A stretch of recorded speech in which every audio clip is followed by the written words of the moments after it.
for everything. Our salt water went out the other day. They had to turn it off. Not one person in town had salt water, which meant that none of us had working toilets. Because all of our toilets work off of our saltwater systems. So the entire town had to fill up their toilets with a bucket of water from their sink and like pour it into the back. Yeah, it was really gnarly. But for 2 days, that's how it happened. So that just kind of gives you a little bit of an idea of how everything is connected. There was a water main that broke right down here on Front Street, and they had to dig up from right here at this sign, the stop sign, all the way down to there at where the stage is, or where that water fountain is. When they dug it up, they found 57 Indian remains. What? The Indian remains, people were protesting. There was the Chumash and Gabrielino Indians over here protesting, put them back, or bless them, give them to us, give them to the tribe, the ancestors. That's not what happened. They were put into boxes, and still to this day, they sit in boxes in San Pedro in a storage container. So... Is it like a crime scene? Like, it's just stored there?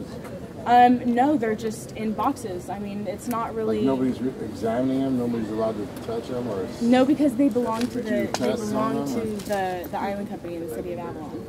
So... But Avalon won't donate them to but that's tribes? The whole, that's the whole thing. You think by, in this millennium, that we'd be doing like... I totally agree with you. Giving it back to whoever it belongs to, since it's not doing us any good. I totally agree with you. But that's not what happened.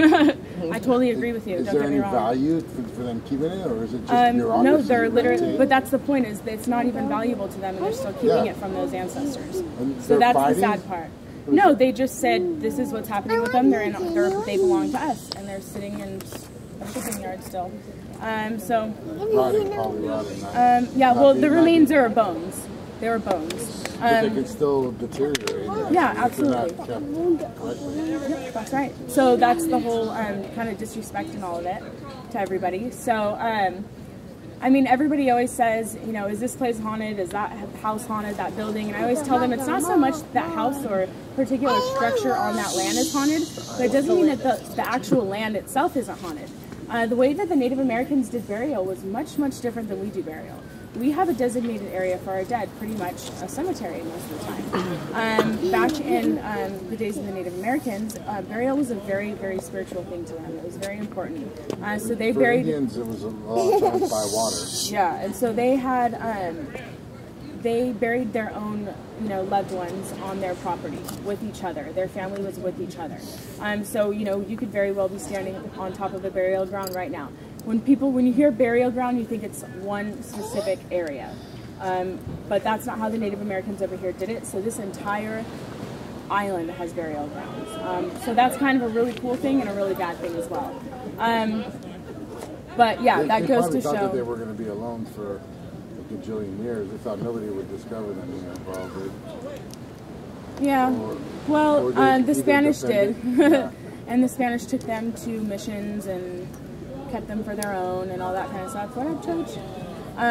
Kept them for themselves and all that kind of stuff. So, I mean, yeah, it's a really sad story, and it's definitely not how it's supposed to be, but that's kind of what happened.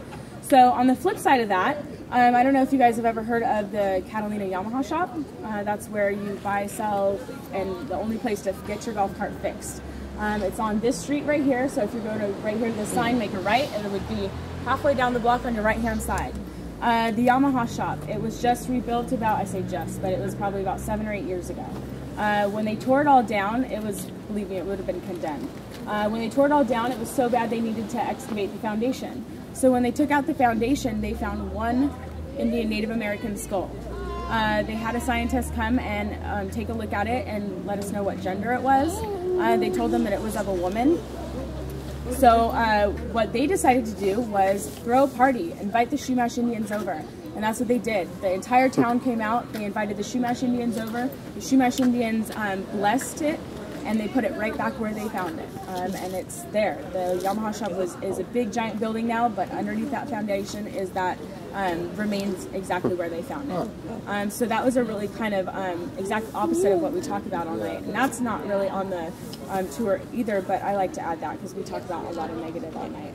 So if you guys ever want to see kind of the cool thing that they have up there for him, on the outside, near the sign for the Yamaha shop, In tile, they have a prayer, the prayer that they said for them, and I have it written down right here, so I'll read it to you guys.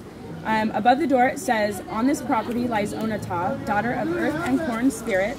Forgive us for disturbing your rightful resting ground. Please help our lives grow safe with beauty. Your great spirit has been reborn in our community, and may it live on to eternity." So that's a very good example of kind of what you're supposed to do. So we're going to go ahead, and we have 2 last stops left, and they're not far, they're just right over here.